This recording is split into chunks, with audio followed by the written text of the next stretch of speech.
Estem a punt de començar aquesta segona jornada d'Esport i Salut del Diari de Girona. Estem molt contents de poder-la tornar a fer després que la pandèmia hagués impedit, evidentment, fer les jornades en els 2 últims anys. I us volíem donar les gràcies per haver-hi assistit i donar-vos la benvinguda. El meu nom és Jordi Roure, soc redactor en cap del Diari de Girona i avui seré l'encarregat de conduir aquestes 2 hores i mitja en què estarem parlant de salut i d'esport. Volia també, abans de donar pas a les primeres ponències, agrair als nostres patrocinadors, SportCat, la Secretaria General de l'Esport i l'Activitat Física i Montepío, i també agrair la col·laboració de CaixaBank per la cessió d'aquest magnífic auditori per fer aquesta segona jornada d'Esport i Salut. Seré molt breu. En l'anterior jornada del 2019, l'exciclista David Millar va dir una frase que encara avui recordava, que és que fent esport gaudireu molt més de la vida. Aquesta frase avui encara té molta més vigència després de venir d'on venim. Segurament recordeu que durant la pandèmia l'esport va seguir estant en les nostres vides. Hi havia vídeos, la gent intentava fer activitat física a casa. Quan es va permetre que la gent pogués començar a sortir després del confinament, qui més qui menys, va anar a caminar, va anar a fer esport, va anar a fer ciclisme. L'esport sempre ha estat dins del nostre ADN i el que avui intentarem és trobar les maneres i donar pautes perquè aquesta pràctica esportiva sigui segura i sigui amb seny i que no sigui lesiva per al nostre cos. No han vingut vostès a escoltar-me a mi, han vingut a escoltar els nostres ponents, amb la qual cosa jo ho deixo aquí i ràpidament volia donar ja la paraula en la primera de les ponències que ens la farà el doctor Ramon Brugada, després de la masterclass que ja ens va fer l'any 2019 en la primera de les nostres sessions. Per tant, doctor Ramon Brugada, cap del Servei de Cardiologia de l'Hospital Josep Trueta i director del Centre de Genètica Cardiovascular de l'IDIPG, té la paraula per començar aquesta segona jornada. Moltes gràcies. Bé, gràcies. És un plaer estar aquí. Gràcies per convidar-me. Tenim 10-15 minuts, per tant us presentaré uns casos i us presentaré uns casos una mica per fer-vos palès la necessitat d'unes bones revisions mèdiques o almenys de tenir un seguiment mèdic adequat. Tots aquest individu, tots el coneixeu, persona, cabra, no sabem ben bé què és, però en Kilian, òbviament, és un referent i és un referent per la seva capacitat esportiva, és un referent per la seva empenta i la seva capacitat de poder córrer durant 20 i pico hores, no sé quantes en fa ja, i pràcticament no suar. El vaig veure arribar per la televisió, amb un Transpirineic o no sé què era, i el TV3 el van entrevistar, acabava d'arribar i ni esbufegava. Per tant, sabem molt bé que aquest és un individu fora de sèrie. Què tenen aquests esportistes d'èlit? Aquests esportistes d'èlit tenen un cor entrenat, tenen un cor adaptat per fer esport. I el cor adaptat per fer esport, aquí hi ha un cor d'un no atleta i aquí hi ha un cor d'atleta. Un cor d'atleta és un cor una miqueta més gran, perquè així es pot tenir més volum de sang. És un cor una miqueta més gruixut, perquè quan es contregui tingui prou força, o més força, i és un cor una miqueta més lent per tenir temps per omplir-se. I això és el que anomenem el cor d'atleta. I això és un cor adaptat, és un cor molt potent, que gasta molt poc, molt eficient i que, per tant, els permet a aquests atletes fer un esport d'altíssim nivell. Això no és una malaltia, això és simplement una adaptació del cor. El cor és una màquina molt intel·ligent que, quan l'entrenem, s'adapta a aquest entrenament per fer-se més eficient.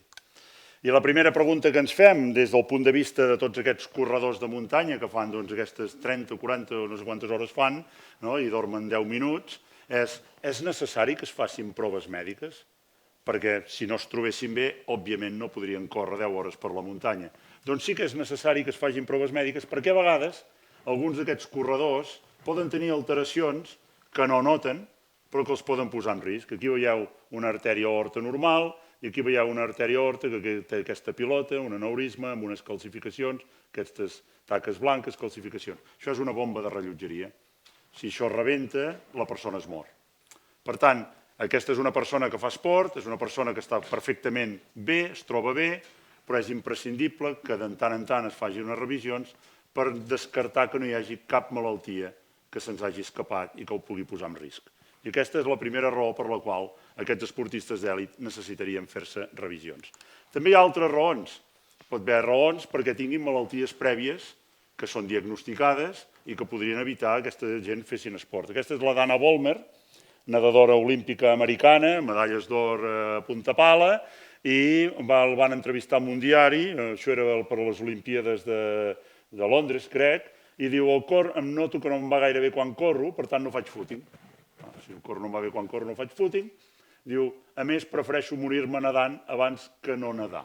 22 anys, una esportista que a mi em diu prefereixo morir-me nedant abans que no nedar, això és una frase que jo puc acceptar d'un peix, però d'una persona de 22 anys no té cap sentit. Però bé, què li passa a la Dana Vollmer? A la Dana Vollmer li van detectar una malaltia hereditària, una malaltia genètica, que està associada a mort sobtada nedant. I això se li recomanava que deixés de nedar, però ella va dir que no, que volia continuar nedant, perquè darrere hi havia totes les medalles d'or i tots aquests diners que hi ha darrere això. Per tant, aquestes malalties hereditàries, nosaltres necessitem fer una revisió de la gent que vol fer esport per descartar que no hi hagi aquestes malalties hereditàries. I en tenim dos grans grups de malalties hereditàries. Unes que veiem amb tècniques d'imatge, l'eco, la ressonància, un TAC, podem veure un cor que és més gruixut del compte, com aquest d'aquí, o més prim del compte, o que té més cicatrius del compte, i són malalties de la paret del cor, per això s'anomenen mio, vol dir miocardi, miocardiopaties, per tant, malalties de la paret del cor. I després tenim unes altres malalties que tenen un cor estructuralment normal, però que el sistema elèctric falla. I aquest sistema elèctric ve generat per uns canals iònics i per això s'anomenen canalopaties. Aquestes són malalties hereditàries que hem començat a descobrir la base genètica des de fa 30 anys i que hem anat ampliant. Ara tenim una dotzena d'aquestes malalties i són malalties associades amb mort sobtada amb la gent jove. Sobretot esportistes, sobretot nadons, i per tant són malalties que a nosaltres ens interessa detectar abans no hi hagi un problema, òbviament. Precisament, aquí faig una falca publicitària, precisament nosaltres ens dediquem a això, i tenim el laboratori de recerca que es dedica a la investigació amb aquestes malalties hereditàries associades a mort sobtada a la gent jove, tenim un laboratori de diagnòstic, que som un laboratori de referència a Catalunya per diagnosticar aquestes malalties en els pacients que tenim la sospita, i després, òbviament, tenim la unitat de cardiopaties familiars al Trueta, on veiem aquests familiars i prenem les decisions mèdiques necessàries perquè aquesta gent no tingui mort sobtada. Un dels projectes que tenim des de fa 10 anys és el projecte Muscat. Treballem amb els forenses de Catalunya. Cada vegada que hi ha una mort sobtada d'una persona menor de 50 anys que té una autòpsia normal, ens envien una mostra de sang per descartar que no hi hagi una malaltia hereditària. Si la trobem, 30% dels casos, demanem a la família que ens vingui a veure i prenem les decisions mèdiques per evitar la segona mort. Malauradament, la majoria d'aquestes malalties les descobrim després d'una primera mort. Aquesta és una realitat, però bé, com a mínim intentem evitar que hi hagi una segona mort a la família. També fem altres coses, com per exemple els electrocardiogrames a la gent jove. Això és una prova pilot que fa 8 anys que fem a Banyoles, on fem un electrocardiograma a tots els nanos a quart d'ESO, simplement per intentar detectar aquestes malalties. Són malalties molt rares, raríssimes, però també són malalties que són molt agraïdes des del punt de vista del tractament si les descobreixes a temps. Com us he dit abans, el gran problema que tenim és que a vegades ens venen després de la primera mort. Aquest és en Manu. En Manu, quan tenia 20 anys, era un boig de la bicicleta, de la mountain bike, de la bicicleta de muntanya, i li agradava molt anar i continuava constantment anant en bicicleta. Però després es va casar, se'n va anar a viure a Mollet del Vallès, va deixar d'anar en bicicleta perquè, òbviament, a Mollet del Vallès muntanyes poques en aquell punt, i va començar a deixar la bicicleta i l'esport. Quan tenia 40 anys es va divorciar i va deixar el pis, el gat, la dona i se'n van tornar a Girona. I torna a agafar la bicicleta, però han passat 20 anys. I quan deixes de fer esport i han passat 20 anys, no només perds la condició física, com és el seu cas, que ha guanyat pes, sinó que també hi ha una malaltia, que és la malaltia coronària, que ha progressat. I, per tant, aquella malaltia coronària va progressant, va tapant les artèries del cor, les artèries coronàries, i aquesta persona, si no fa esport, segurament no notarà res, però el dia que agafa la bicicleta, puja als Àngels i fa una mort sobtada recuperada. Fa un infart i té la sort de recuperar-se. Bé, què li va passar? Simplement que no havia notat res, perquè com que estava en època sedentària, no feia esport, aquest tapament de les artèries no era prou important com perquè li donés una sintomatologia en el cor, que li donés el típic símptoma d'angina. I, per tant, va ser just quan va agafar la bicicleta, quan va fer la mort sobtada, recuperada. I bé, i ara té una altra, després va passar una altra bicicleta, que és la de rehabilitació cardíaca, projecte que tenim amb Santa Caterina, on tota la gent que ha tingut una malaltia coronària intentem que vagin a fer 3 mesos de bicicleta, bicicleta i altres activitats, i òbviament també tenim psicòleg i nutricionista que els ajuda en tots els altres temes, i és sobretot per tornar a recuperar la confiança, més que recuperar la força, que també, sobretot el que recupera la confiança, perquè aquesta gent que ha patit un infart, normalment el que tenen és por, quan surten de l'hospital, de saber què poden arribar a fer. Si poden pujar escales, si poden anar en cotxe, si poden anar amb avió, si poden caminar, poden córrer, si poden anar a la muntanya. Aquestes són les grans preguntes que sempre ens arriben al pacient quan surt de l'hospital. Els posem aquí i tots els dubtes marxen perquè aquesta gent pedalen com desesperats cada dia. A més, hem obert el programa, el que anomenem ara la fase 3 de rehabilitació, perquè la fase 2, aquesta, quan surten de l'hospital, dura 3 mesos, i després ens deien ens agradaria continuar. Doncs amb l'associació Gicor, doncs ara s'ha obert a Banyoles, a Cassà, ara s'obrirà segurament a Blanes, doncs gimnasos amb control per a aquesta gent, amb entrenadors preparats, perquè puguin continuar fent gimnàs, perquè la gent vol continuar, perquè algun d'ells fins i tot hem fet al voltant de 1.000 pacients amb rehabilitació cardíaca, tots estan contents, no n'hi ha cap que no estigui content, fins i tot algun m'ha dit haver tingut l'infart era el millor que ens podia haver passat, perquè ara hem agafat la conscienciació de que hem de cuidar-nos i, per tant, ens va molt i molt bé. I aquest és en David, que és un altre esportista amateur que jugava a bàsquet, un dia va fer una mort sobtada a la pista de bàsquet, va tenir la gran sort que hi havia un desfibrilador. I com és que hi havia desfibrilador? Bé, hi havia desfibrilador simplement perquè s'ha començat a posar com a projecte del territori, el territori cardioprotegit, desfibriladors a tot arreu. Ens interessa tenir desfibriladors a tot arreu, ens interessa que la gent els utilitzi, ens interessa que la gent sàpiga que hi són i que sàpiguen que els desfibriladors no poden fer cap mal, que no hi ha absolutament cap manera de fer mal a una persona amb un desfibrilador. Perquè si el desfibrilador considera que la persona no necessita una descàrrega, el desfibrilador no es carrega i, per tant, no li pots donar una descàrrega. Aquest projecte el van començar fa 10 anys, però jo crec que la gran fita va ser precisament poder canviar la llei, que en aquell moment deia no pots utilitzar un desfibrilador si no tens uns coneixements, una formació, amb la qual la gent interpreta que deu ser molt complicat, i ara la llei diu, en cas d'urgència, òbviament és sempre, qualsevol persona, inclús sense formació, pot utilitzar un desfibrilador.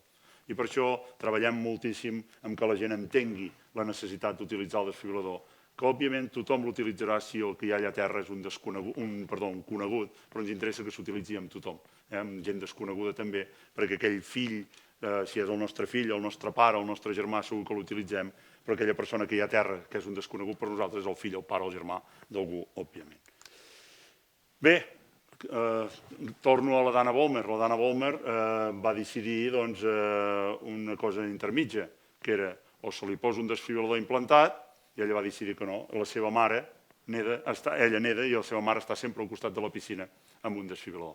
El gran problema, el que ens fa patir a nosaltres que ens dediquem a aquestes malalties, és que el desfibrilador a vegades no ho recupera tot. Per tant, si fa una arrítmia molt dolenta i recau amb arrítmia, recau amb arrítmia, recau amb arrítmia, és possible que el desfibrilador no sigui capaç de recuperar-lo. Però bé, són decisions personals vitals d'aquests esportistes d'èlit.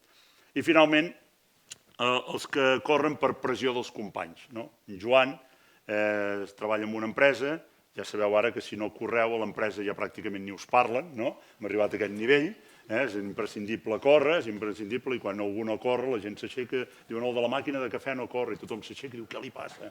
Hi ha gent que no els agrada córrer, però bé, a en Joan no li agrada córrer, però esclar, va sortir la Onco Trail, la Onco no sé què, totes aquestes curses que es van fent ara, i van dir, escolta, que tota l'empresa hi va, que l'empresa hi participa, que quedaràs malament, i faltava una setmana i va dir, va, doncs ja em poso la samarreta i vinc, i aquest és un dels greus errors que la gent a vegades fa, que és simplement per contentar els companys de feina, doncs vinc a córrer però no m'entreno. I què passa? Doncs que aquesta gent no entrenada tenen un risc altíssim de lesions, de deshidratació, de tenir problemes. Per tant, des del punt de vista de l'esport és important una revisió mèdica, però també és important una preparació física mínima, si és possible, amb algú que en sàpiga d'entrenar. I per tant, imprescindible, no es pot anar a fer un mitja marató la setmana que ve si no t'has entrenat. I això és a vegades el que ens trobem a vegades amb la gent aquests esportistes per obligació, que en dic jo. Què passa amb les maratons? A vegades, de tant en tant, veiem que hi ha alguna mort amb una marató. Jo recordo aquesta marató que hi va haver aquest home de 45 anys, després van dir, home, els organitzadors, diu, implantarem una revisió mèdica obligatòria, i això m'ho vaig guardar darrere el cervell, i al cap d'un any vaig anar a la pàgina web a veure què demanaven i després els vaig escriure. Dic, no demaneu revisió mèdica? Diu, no demanem revisió mèdica. Clar, entrem dintre el concepte de volem seguretat en l'esport o volem ser la marató més multitudinària del món. Aquest és aquell concepte de màrqueting que hem de posar el màrqueting per davant de la salut. Bé, és una d'aquestes coses que costa d'entendre. El que ens interessa és que la gent sigui simplement conscient de la necessitat de fer-se una revisió i d'estar entrenat. Hi ha altres esportistes per obligació, com són els gossos. No sé si són per obligació o no. Tothom diu, no, és que el gos està molt content. Jo a casa tinc gat i un dia li vaig dir si volia venir a córrer i encara riu. I per tant, jo crec que el gos, pobret, no l'han entrenat per no saber dir que no. I per tant, jo estic convençut que si el gat, el gos, amb aquesta neu, li dius anem a córrer quan està allà al costat de l'estufa amb la iaia mirant la tele i li dius ara anem a córrer al mig de la neu sense botes ni res, escolta, segurament diria que no. El que passa és, clar, són incapaços de dir que no, pobret. Per què poso aquesta diapositiva aquí? Poso aquesta diapositiva per aquest retall d'aquí. Què diuen els metges dels gossos? Els metges dels gossos diuen exactament el mateix que diem nosaltres dels humans. Abans de posar la persona, o el gos en aquest cas, a fer exercici, assegura't que està sa, assegura't de fer-li una revisió mèdica. Per tant, això jo crec que és important fer-ho. Per tant, ja acabo. Esport és important, sí, esport amb seny, tant pels esportistes d'elit, els esportistes d'elit que tenen malalties cardiovasculars, òbviament aquests els hi han d'estar a sobre constantment. I després hi ha aquests que tenen la pressió del mercat, m'he engreixat, tinc 40 anys, m'he divorciat, he de sortir al mercat altra vegada, òbviament. Per tant, ens hem d'entrenar, ens hem de primar, els esportistes amateur i després aquests esportistes, sobretot els companys de feina, que és imprescindible que també vagin al metge. Tenim un sistema per revisar, que valorem precisament la possible història de malaltia del cor, possible història familiar, fem un examen físic, fem de tot. Però a vegades també hi ha factors de risc, que jo no em pateixo cap d'aquests, que és el factors de risc d'aquest noi, que és factor de risc de ser ric, guapo i jove, ja no en queda cap d'aquests a mi, i per tant, a vegades la medicina no arriba a tot. Aquest és l'Iker Casillas, va fer una síndrome coronària aguda, i a vegades simplement la medicina no arriba a tot. Intentem arribar allà on podem, però no sempre tot ens funciona. No crec que hi hagi ningú més controlat, seguit, vigilat, que l'Iker Casillas. Està clar, aquests esportistes d'elit estan controlats per tot tipus de metges, infermers, fisioterapeutes, de tot tipus. Per tant, la medicina arriba fins allà on arriba. Però és important conscienciar que sí que val la pena fer esport, sí que val la pena fer-ne, però sempre amb la seguretat i la tranquil·litat que ho podem fer sense que tingui cap efecte nociu per al nostre cos o per al nostre cor, en aquest cas. Acabo aquí. Moltíssimes gràcies.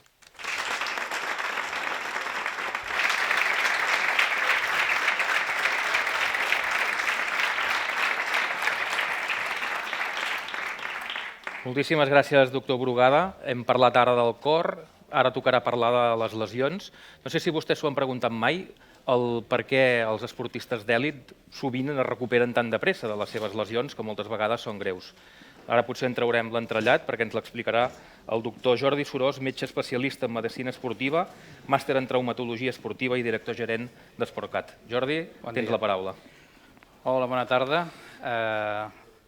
Me donen 15 minuts d'un curs que vaig fer, que vaig trigar 30 hores i no em va donar temps, o sigui que aniré molt ràpid. Com va això? Aquí. Aquí la part més important a tenir present, que jo crec que el doctor Brugada ens l'ha explicat, és saber que fem esport en salut i l'important és tenir una bona prevenció.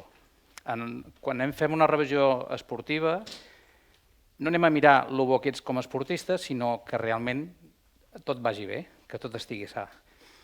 Llavors, a vegades et diuen, quan l'he de fer? Si és que encara no he començat a estar en forma. No, precisament l'hem de fer per veure que tot estigui bé i si hi ha alguna cosa, incidir-hi.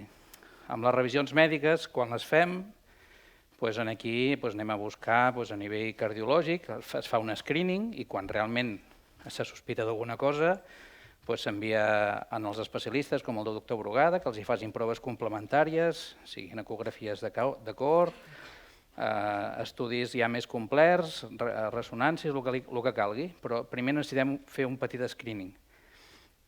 Aquí es pot fer amb proves d'esforç, ja sigui amb gasos, sense gasos, o a vegades un simple electro, que ja ens dona molta informació.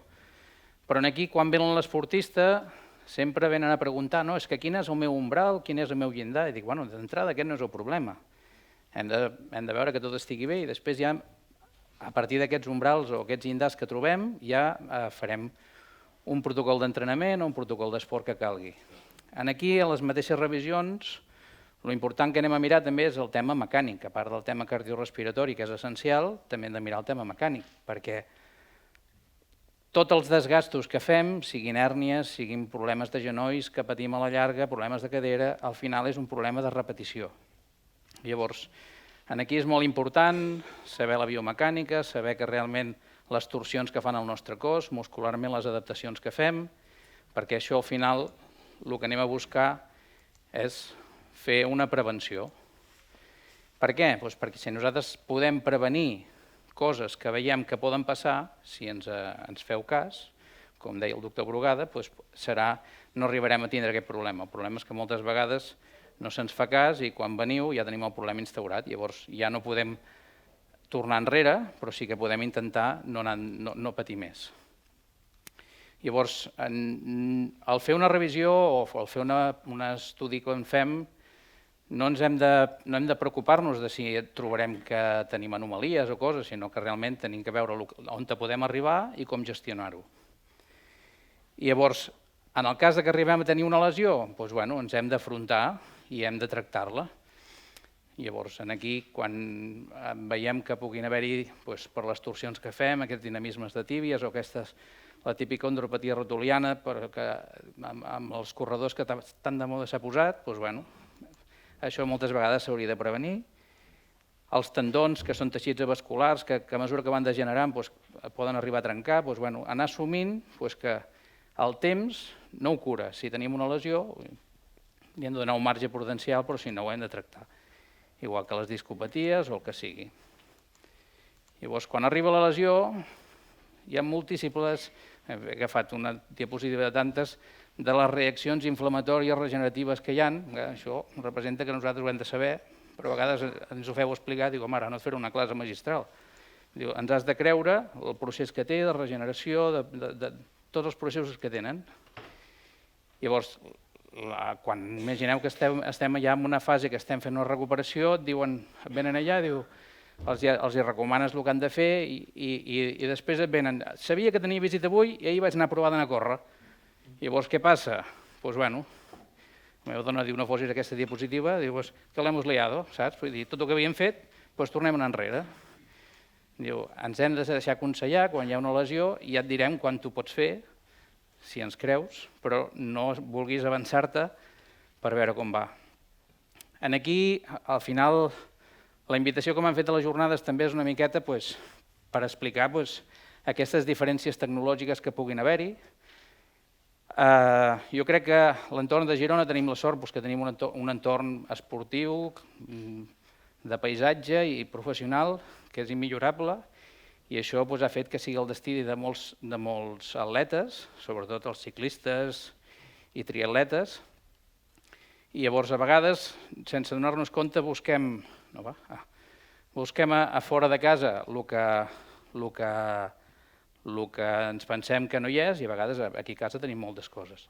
Llavors, aquí, en el tema de la rehabilitació, hi ha una part, que lògicament hi ha una part manual, sigui l'osteopatia, la fisioteràpia, l'acupuntura, tota la part, però arriba un punt que les mans arriben fins on arriben i és on entra la part tecnològica. Aquí podem dir que nosaltres ens diferenciem de veritat, perquè realment tenim tecnologies que realment aquí a Catalunya i a vegades a nivell inclús estatal no n'hi ha. Aquí és en Jan Frodeno quan va vindre just que estrenàvem aquesta màquina i això són unes patents de la NASA que això el que fan és millorar la microcirculació, estimular el col·làgen, millorar els retorns menors. Per exemple, a nivell esportista, aquesta màquina, que això és una de les que agrada molt als triatletes, sobretot els de competició, és que en una sessió elimines tots els lactats que tens acumulats després d'una sessió d'alta intensitat, com pot ser un Ironman. Llavors, això, clar, quan un esportista, després d'un Ironman, té un període de finestra de 6-8 setmanes i en 2-3 dies està aquí i torna a estar a tope, llavors, clar, això dius, cuidado. Altres aparatos, seré molt ràpid, perquè aquí hi ha els aparells de teràpia inductiva, que això són uns aparells de magnetoteràpia d'alta intensitat. Això està donant 3 tesles perquè ens fem una idea. Els aparells convencionals aquests, que a vegades us fan llogar per domicili, donen 20-80 gaus.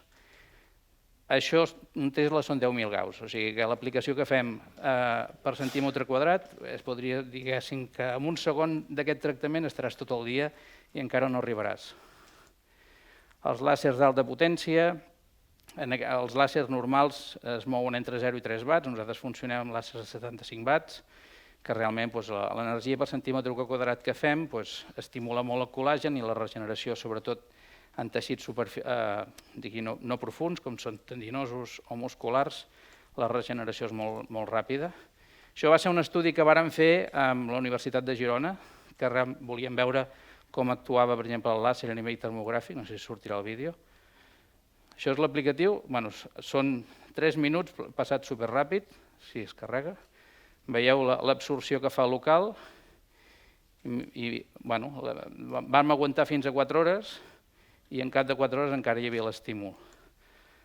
Altres aparatos, com per exemple el que dèiem dels esportistes, o sigui, aparells d'aquests que els esportistes fan servir, sobretot dels del motor, que sembla que siguin aquests que van tan ràpid recuperant-se, que molts d'ells, sobretot els del motor, el que van és que si han de fer una cursa van amb l'articulació que tinguin afectada anestesiada i després ja el continuarem recuperant.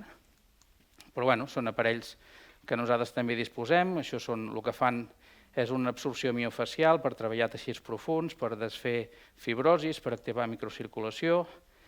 Aquests aparells d'hipertèrmia profunda, que el que fem és aplicar, no té res a veure amb una microona, un infraroig, una ona curta, les tradicionals, això el que fan és aplicar fins a 15 centímetres quadrats, de profunditat, vull dir, que el que fem és augmentar tèrmicament fins als 40-41 graus, és aquell límit que tenim amb la proteïna, estimulant que augmenti la vasodilatació i que faci col·làgen. Això per les discopaties fa el que es diu una nucleosi del disco que se reabsorbeix i per les articulacions ens ajuda en processos artròsics o traumàtics. Aquest és en Jan Frodeno, que és l'actual campió del món de MotoGP. Això també van fer un estudi amb un genoll i aquí es veu tèrmicament com reacciona i l'efecte aquest tèrmic que hem fet a nivell profund, 4 hores després encara va aguantant. Això és en marxa superràpida, els minuts que vàrem estar fent. I aquí, aquest en Frodeno també, la diferència de temperatura que hi ha, que es manté això a les 4 hores, que es veu que encara es manté aquesta dilatació, i aquí també amb les imatges termogràfiques que els hi van fer a l'esquena, veureu la reacció que fa de vasodilatació, com s'absorbeix completament a la zona tractada i quan traguem l'aplicatiu, l'estona que encara va durant. I això, a mesura que anem fent, a la que portem 3-4 setmanes, el cos comença a sintetitzar col·làgen i és quan realment comencen aquestes fases regeneratives que anem a buscar. Altres aparells, estimulació tetrapolar. Un altre aparell que vam ser els primers a tenir-ho aquí a la península, això aquí és l'Ocean Bowl, no va venir al centre, però que el fa servir. Nosaltres vam ser els primers a tenir-ho, que quan portàvem al Girona vàrem estar rehabilitant-lo. Aquí surten els de l'equip que eren molt joves. Aquest és en Frodeno també, aquest en Lampe.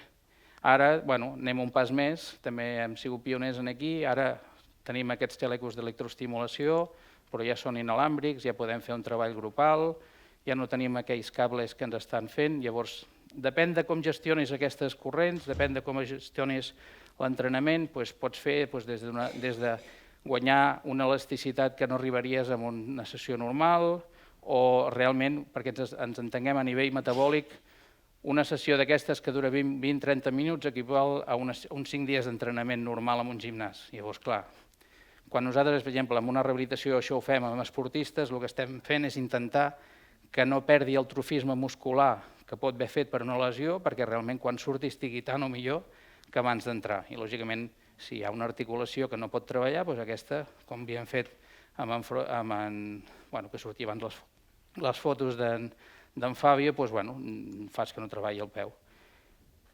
Aquí això també és una altra màquina, aquesta sí que ja és l'última que tenim, això és una màquina que va per ressonància magnètica, aquesta ara és la primera que hi ha a Catalunya, això és una tecnologia alemana que en aquest cas té diferents aplicatius, un d'ells que va sortir ara, ho parlàvem amb en Ramon fa 2 setmanes al diari, per tractar el tema de l'osteoporosi, però també serveix per tractar els edemes. Això realment el que fa és que aquesta tecnologia han trobat, diguéssim, com ens entenguéssim, han trobat com el telèfon que les cèl·lules necessiten per carregar-se energèticament. Llavors són molt selectius del teixit que estimulem. En breu tindrem una altra màquina que ja serveix per estimular els condròcits i per estimular els discos, també amb la mateixa tecnologia de ressonància magnètica. I després també hi ha paral·lelament les teràpies biològiques, el tema dels factors de creixement, els PRP que diguem, o també després hi ha que el que anem a buscar és a partir del plasma nostre, buscar aquelles proteïnes riques en fibrines i en factors de creixement que ens ajuden a enriquir. Nosaltres formem part també d'un equip d'investigació de BTI, que també és l'equip d'en Cugat, que vàrem buscar, hem tret a part del plasma normal, ara el gelifiquem i aconseguim, a part de quan tractem zones tendinoses, per exemple, fem servir el líquid, però quan tractem zones articulars fem servir aquest plasma gelificat que ens fa com una funció lubricant i viscosuplementori, com podria fer un hialurònic que havíem parlat, però a sobre del nostre propi cos. Això serien les cascades de proteïnes i plaquetes que tindrien aquí. Aquí també totes les infiltracions que es fan avui en dia s'haurien de fer almenys ecoguiades per saber realment on estem fent la gestió d'aquest tractament, però també podem tractar-ho per a nivell d'úlceres o cicatrius que no cicatritzen, també fem com una espècie de coàgul d'aquest PRP i ens ajuda a cicatritzar molt més ràpidament. Els hialurònics també, que són microsuplementaris, que cada vegada s'estan posant més de moda, però ja fa molts anys. El primer el varen fer l'any 87 i d'aquí, lògicament, ha anat evolucionant. Depenent de les cadenes que tenen, acaben, ara ja les últimes, ja el que estan fent és, a part de ser viscoprotectores, a part també fan un efecte estimulant a la membrana de la hialina i llavors, depenent de la viscositat, de la puresa, de l'origen, perquè pot ser d'origen animal o de biotecnologia, depèn de la quantitat, durarà més o menys. Hi ha una multitud de preus, però vull dir que són productes que baratos no són, però que tenen un indicatiu bo. I llavors entro a l'última part per anar ràpid, que llavors tan important és la prevenció, com curar bé la lesió, com saber readaptar-nos progressivament. Hem de tornar en aquell hàbit, en aquell gest esportiu que hem fet nosaltres, però d'una manera progressiva i controlada, creant inestabilitats, creant aquells gestos esportius que realment el cos necessita per tornar i no simplement dir, provem a veure què passa. Llavors, hem d'anar adaptant, fem servir també aparells dinamòmetres per mirar la potenciació de la força, per mirar també les càrregues, com anem fent, les simetries. Això també és un aparell que es diu, això el que fem és entrenaments de força amb una isquèmia controlada per arribar abans a la saturació muscular en poques repeticions. Això amb trofismes d'extremitats ens ajuda molt, però clar, aquí sí que hem de tindre molt controlat sobretot qui ho pot fer, perquè no ho pot fer pas tothom, gent que té problemes d'hipertensió arterial o problemes vasculars, està clar que aquest no està indicat, però la màquina controla exactament a partir d'un basal fins a quin punt tu li dones aquesta congestió i realment aconsegueixes amb molt poca força i pràcticament gens d'impacte aconseguir recuperar. Llavors, en lesions encreuats, en lesions amb hipotonies que hi ha, realment fem un exercici en molt poc temps.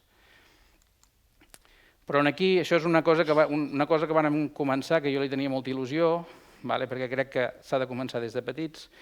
Tota aquesta prevenció, tot aquest ensenyament, tota aquesta educació ha de ser des de petits. Nosaltres al principi vàrem intentar fer això, no va quallar, però sempre estic obert a tornar-ho a intentar, perquè realment era molt divertit. Els nens estimulaven i els intentàvem sobretot treballar sobretot elasticitats, coordinacions i moltes patologies de creixement com poden ser l'Osgood-Schlatter, el Sever, amb una simple gimnàsia ben feta s'ha de fer. Llavors aquí inclús vàrem fer al final el treball amb joc, que hi havia dies que anaven a estar disfressats, perquè jo crec que els esportistes d'avui es creuen superherois pel dia de demà. I llavors, aquí, que ho deia el meu avi, jo crec que això sí que és important tenir-ho clar, és que aquest d'aquí deia que tota la vida tindrà 20 anys, però aquest d'aquí té els anys que té, i això també ho hem d'assumir. A vegades, coses que feien fa 20 anys, com deia el doctor Brugada, aquell noi de 40 anys, ja amb aquest canvi metabòlic i físic que ha tingut, ja no pot fer-ho. Llavors, molt breu, perquè sé que si no em fotran fora, passo un vídeo que ja que me l'he currat, us l'ensenyo.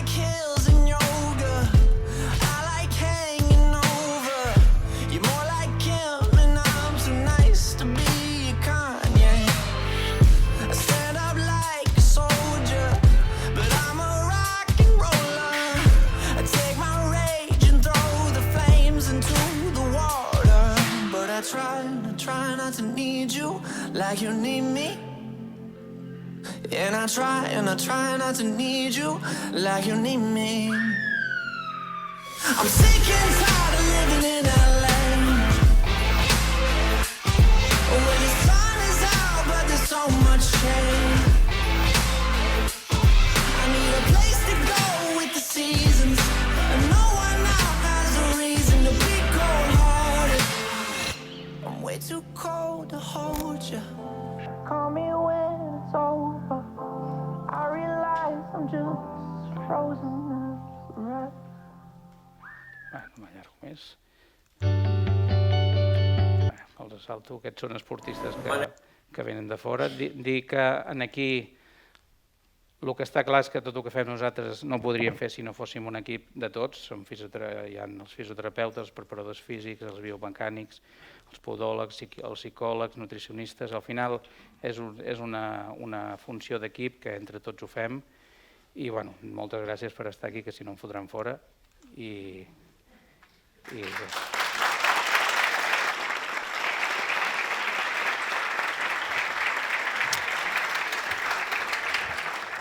Moltes gràcies, doctor Surós. I m'ha anat molt bé una cosa que ha dit, que ha parlat d'aquest d'aquí i d'aquest d'aquí. D'aquest d'aquí amb el cor ja n'hem parlat amb el doctor Brugada i ara tocarà parlar també d'aquest d'aquí dalt. I ho farem amb en David Sierra, que és consultor especialitzat en psicodinàmica de grups i desenvolupament d'equips d'alt rendiment, que ens parlarà de la confiança, que és una paraula molt important també en el món de l'esport. Endavant, David. Molt bé, moltes gràcies. Deixeu-me col·locar-me. Bé, efectivament, m'agradaria parlar de la confiança. És una paraula i és un terme que segurament és de preocupació per esportistes, per entrenadors. És un terme que és un concepte buit que podíem entrar de moltes maneres, però m'agradaria fer-ho a través de la història d'una jove de 18 anys, la Judit, que ha tingut la sort de dedicar-se a la seva passió, que és el voleibol. El voleibol, no sé si vostès coneixen aquest esport, ella des de ben petita ha destacat per les seves capacitats ja de base, planta, potència, alçada, era una jugadora i és una jugadora que està a la posició de punta i bé, no tot és un camí fàcil perquè farà uns 3 anys comença a entrar en el que en direm una crisi de confiança, que col·loquialment en parlem així, crisi de confiança, comença a baixar la seva efectivitat, a augmentar els errors, i errors incomprensibles, errades que no havia fet mai, no hi ha cap esdeveniment significatiu al seu entorn que pugui explicar-ho. Ella mateixa no se'n sap a venir, és a dir, parla d'una inhibició, una vedada, però entra en aquest cercle destructiu, moment en el que comencem a treballar amb ella i tenim la sort d'accedir al seu ecosistema, tant família, tant entrenadora com la resta de l'equip. Hi ha molts detalls en aquell treball. M'agradaria centrar-me en 3 aspectes que són molt habituals en qualsevol pavelló esportiu, camp d'entrenament. Justament els selecciono perquè ens podrien passar per alt. La primera és que en aquell moment inicial de treballar amb ella, la Judit, després de fer un error, el que fa és mirar automàticament a la seva entrenadora. És una acció que fa involuntària i inconscient. Ella mateixa, quan li diem, no se n'adona, no era conscient. Em centraré en aquest punt després. Després d'això, naturalment, els missatges de l'entrenadora són els habituals, missatges d'ànims. I en un tercer punt, el que fa l'equip, la resta de jugadores, és intentar treure ferro a aquesta situació, passar pàgina ràpidament. Són 3 situacions que, com deia, no ens escandalitzen, són habituals, les trobem segurament en els nostres entorns. Em centro en la primera, la mirada de l'entrenadora. És normal, després de fallar, mirar l'entrenadora, perquè naturalment de l'entrenadora s'espera que ella sigui la que corregeixi l'error, la que avaluï, la que doni indicacions. De fet, la base de tot aprenentatge és la correcció de l'error. El problema el tenim quan dipositem tota correcció a l'exterior, disminuint la capacitat de la pròpia jugadora a regular-se a si mateixa i aprendre per si mateixa. Molts esportistes tenen moltes dificultats a interpretar les sensacions del propi cos quan fan un error o quan encerten. I això és normal perquè estem hiperentrenats al que serien els estímuls exteroceptius, els estímuls que es fonamenten en els 5 sentits. El treball en aquest cas de la Judit, però no només de la Judit, sinó de la resta de l'equip, va ser preparar-se a incrementar la seva capacitat propioceptiva o sensomotriu, que aquí els companys metges segurament ens ajudarien a precisar-lo molt millor. Estem parlant dels sensors que estan en l'aparell esqueleticomuscular i que ens donen senyals de la pròpia sensorialitat del cos. Són aquests sensors que ens dirien, per exemple, que estem estirats de forma horitzontal en una habitació a les fosques sense cap estímul extern. Això què vol dir? Això vol dir aprendre a parar atenció i a regular les respostes fisiològiques del propi cos, respiració, to muscular, grau de fatiga, atenció, i tot això mentre estem executant l'acció motora que requereix cada acció esportiva i en el breu lapse de temps que suposa una acció d'un ramat, per exemple, a una recuperació, amb un saque, amb una recepció. Això no és fàcil, això requereix un procés d'aprenentatge, és connectar el món extern amb el món intern. Això vostès mateixos segurament, si paren atenció amb l'atenció que tenen posada amb el que jo estic parlant, segurament hi haurà molts pocs que tinguin consciència de la seva pròpia corporalitat, de com estan asseguts, de com tenen els isquions plantats a la butaca, de com tenen l'esquena. Això és un món extern, un món intern que és la complexitat que confronta qualsevol esportista. I això és el que va suposar en aquest cas, amb aquest equip, un procés d'aprenentatge molt interessant. Passo a la segona imatge, que té a veure amb els comentaris d'ànims de l'entrenadora. L'entrenadora, naturalment, fa el que millor sap fer, que és recuperar aquesta jugadora en aquells moments, i un dels seus aprenentatges va ser convertir-se en creadora de condicions perquè la Judit fos autodidacta. Repeteixo, no només la Judit, sinó la resta de companyes de l'equip. És a dir, que la Judit fos capaç de regular-se sobre la marxa en el seu propi procés d'aprenentatge. Com? En comptes de corregir permanentment, començar progressivament a incorporar preguntes per després d'un error demanar a la Judit què has fet, per què ho has fet, en què et bases, quin error, l'error com està connectat amb la teva sensorialitat, amb quina informació sensorial comptes, és a dir, connectar aquesta capacitat propioceptiva que deia abans. Això també li va permetre comprendre a l'entrenadora, començar a comprendre quins són els processos bàsics que estan implicats en una acció de rendiment.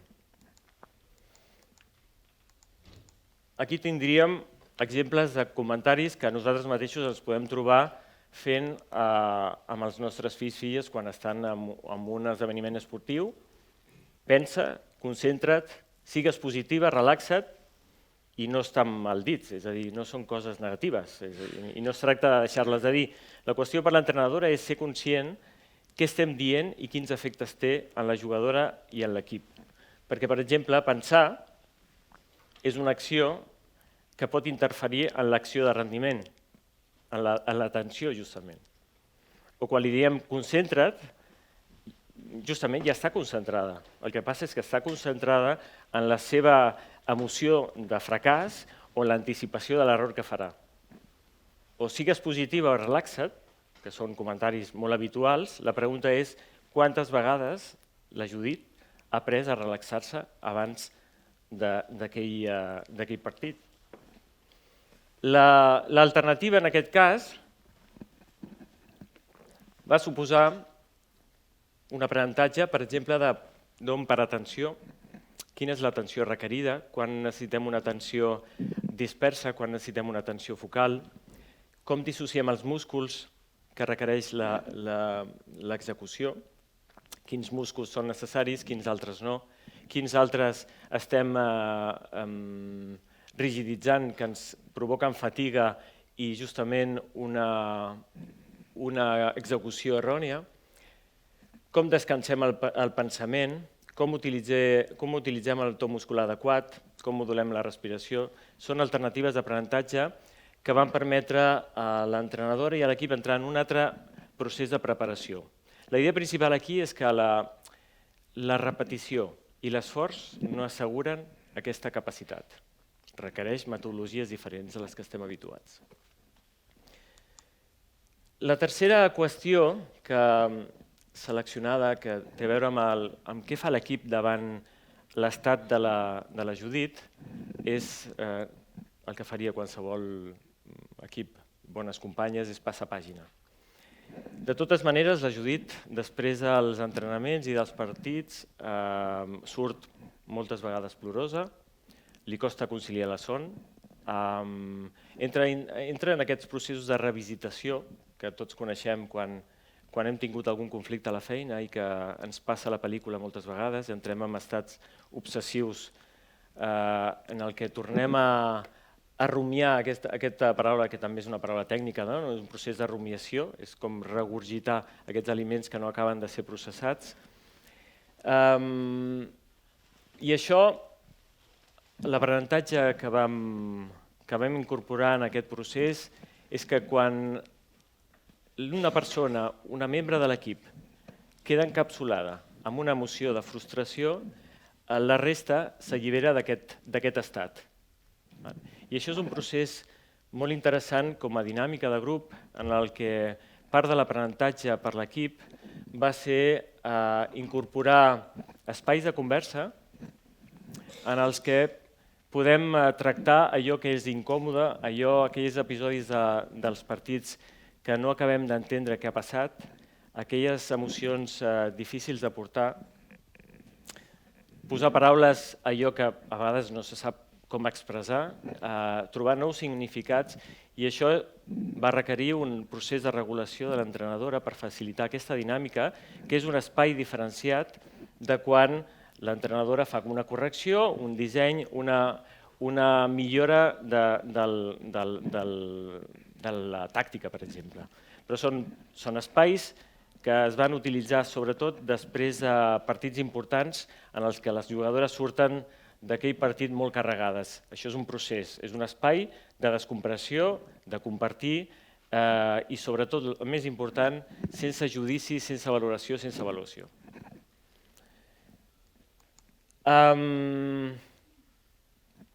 La idea principal on ens condueix aquests 3 punts anteriors és que és important sortir de la idea de que la Judit té un problema i començar a pensar-nos des d'una idea de vulnerabilitat.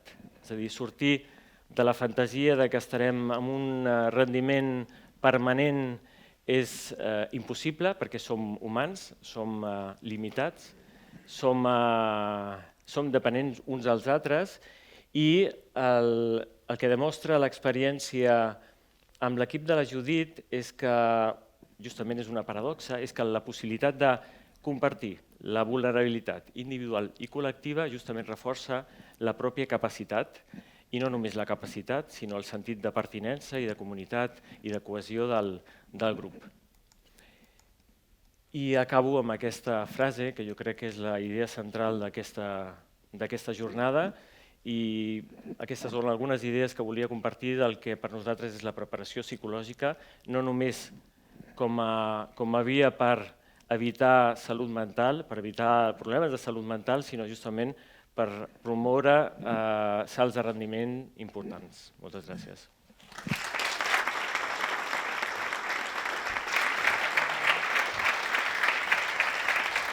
Moltes gràcies, David. I acabarem aquesta primera part de la jornada d'Esport i Salut del Diari de Girona amb una darrera ponència que ens farà la doctora Montse Ribas, especialista en Medicina de l'Esport, i ens aclarirà quins són els àmbits d'actuació i els diferents tipus de tasques que fan els metges que estan especialitzats en Medicina Esportiva. Endavant.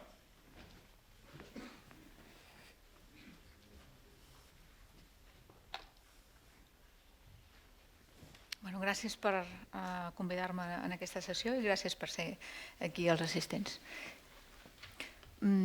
Primer de tot, una definició així en plan senyoreta.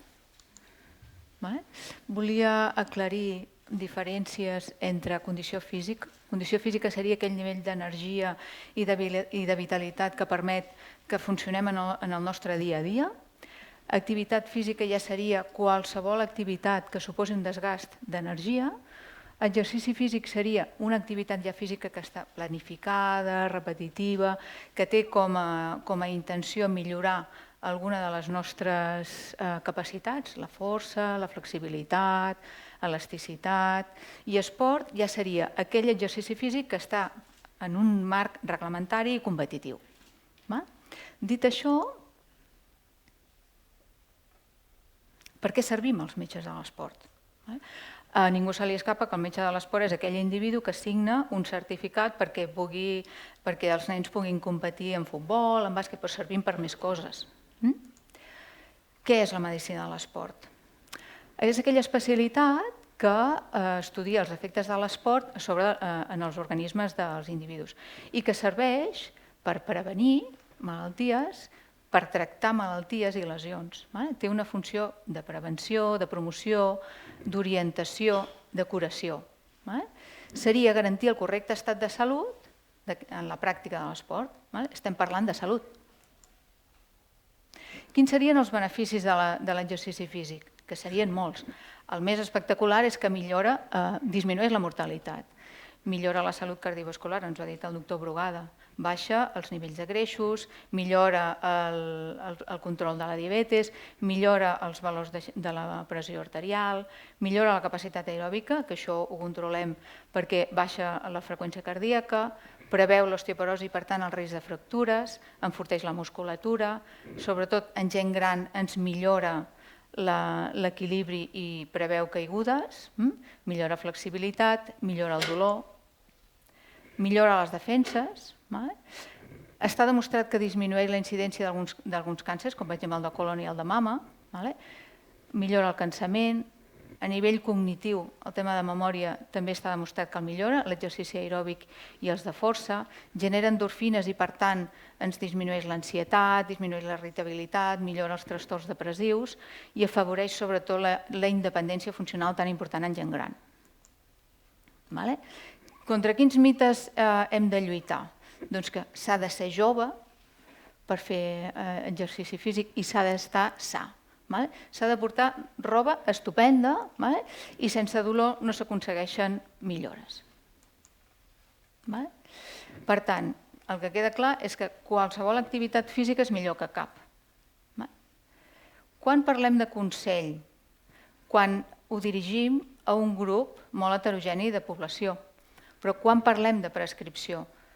Igual que amb un hipertens decidirem quin tipus de fàrmac li donarem, amb quina freqüència, quina quantitat, amb la medicina de l'esport prescriurem exercici físic i va dirigit a una persona en concret, amb una pauta en funció de la seva situació. Hi ha diferents tipus d'exercici. Per fer prescripció haurem de decidir. Exercicis de força. Si podem, 2 o més dies a la setmana. Evidentment, amb increments progressius de força, de càrrega, per evitar lesions. Exercicis aeròbics. Hi ha un consens, hi ha un mínim d'activitat a la setmana de 150 minuts amb una intensitat de moderada a vigorosa. L'exercici que més li agradi o que més s'escaigui. Ballar, anar en bicicleta, caminar, córrer, anar en patinet. Exercicis de flexibilitat. Si els podem combinar, 2 o més dies a la setmana. Exercicis d'equilibri, sobretot en gent gran, per preveure les caigudes. A poder ser exercicis d'estiraments sempre, després de tots els tipus d'exercici. Això és una cosa bastant complicada perquè és molt avorrit. En cas de patologia, i també amb gent sana, però sobretot en cas de patologia, consultar sempre un sanitari abans de fer un pla d'entrenament. I què és recomanable? El que ja han dit els altres ponents, sobretot fer un reconeixement mèdic esportiu abans de tot pla d'entrenament. I no només amb gent de patologia, sinó perquè, com ha dit el doctor Brugada, hi ha gent sana, aparentment sana, que tenen lesions que no es fan visibles fins que després es practica l'exercici. El tipus de revisió que es farà depèn. Depèn de l'edat, depèn de l'individu, això ja hi ha un consens a la societat. Per tant, quan fem prescripció, triarem exercicis que li siguin agradables a aquell pacient, que tinguin objectius a curt termini perquè després els pugui mantenir, que generi hàbits i que puguem anotar aquests progressos, que després hi hagi un feedback. Classificarem el pacient segons la seva situació basal, que adopti un programa d'exercici que pugui triar, el triarem conjuntament perquè el pugui mantenir, que pugui assolir un objectiu i que el puguem monitoritzar, perquè si no, no podrem tenir un feedback i un reforç positiu. Aquests augments hauran de ser progressius per evitar lesions i que les puguem identificar per després fer la rehabilitació. Identificarem barreres per mantenir... Igual hi ha alguna barrera, alguna cosa que no li acaba d'agradar i que no permet una adhesió d'aquest exercici i que el pugui mantenir després per fer un canvi de l'estil de vida. Quan fem una prescripció hi ha diferents etapes. Hi ha una etapa inicial que dura de 4 a 6 setmanes, que prescriurem exercicis suaus, amb poca freqüència, amb poca intensitat. Seguirem després amb una etapa de millora que durarà de 4 a 5 mesos i que puguem objectivar aquestes millores. Una, per exemple, seria que el propi pacient es mesurés la freqüència cardíaca. El mateix exercici, a mesura que van passant les setmanes, li disminuirà la freqüència cardíaca, fins i tot cada minut de 3 a 8 pulsacions. I llavors, una vegada que ja hàgim assolit aquella capacitat, aquella situació basal que volem aconseguir, una etapa de manteniment que seria a partir del 6è mes. Triarem els tipus d'exercici, triarem la freqüència en la que l'ha de fer, la durada i la intensitat. Més que res fer coneixedor que els metges de l'esport podem fer prescripció d'exercici físic i amb això ens estalviaríem molts fàrmacs. Simplement era això, fer-vos coneixement que a part de les revisions fem també prescripció, a part d'altres coses, i que l'exercici físic és un món molt interessant. Fins i tot el Departament de Salut, em sembla que va ser el dia 6 d'abril, va publicar una segona guia d'exercici físic i de prescripció per diferents etapes de la vida i em sembla que hi havia 67 patologies.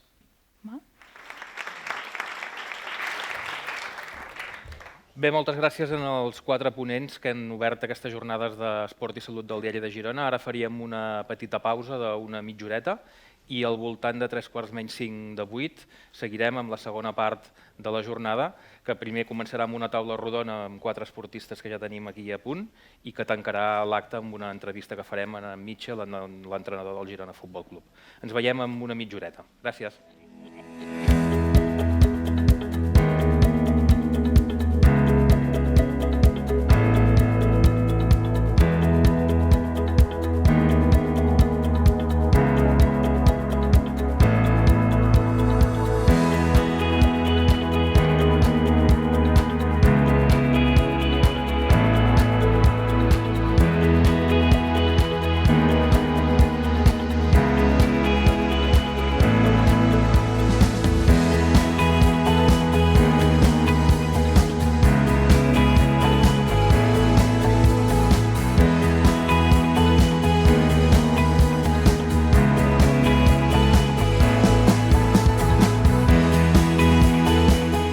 Ara, amb la jornada d'Esport i Salut del Diari de Girona, comencem aquesta segona part, primer amb una taula rodona amb una sèrie d'esportistes que tot seguit els presentaré i després amb una entrevista amb l'entrenador del Girona, en Mitchell, que ja també tenim entre nosaltres en aquest auditori de CaixaBank.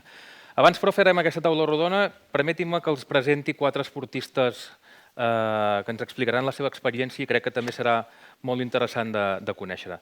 En primer lloc, aquest noi tan baixet, és l'Eric Vila, jugador del bàsquet Girona.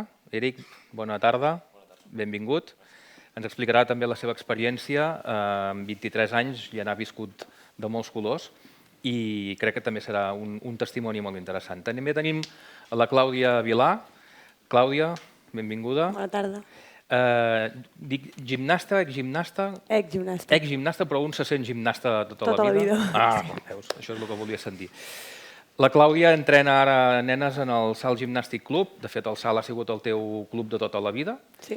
I has estat en el CAR de Madrid, has estat amb la selecció, també ens podràs explicar el teu testimoni. Al costat de la Clàudia tenim en Ramon Benito. Ramon, exjugador d'hoquei. Hola, bona tarda. Exjugador. Exjugador. Totalment, ja. Entrenador del Girona, del Cratja Plana Girona, de l'Hockey Lliga.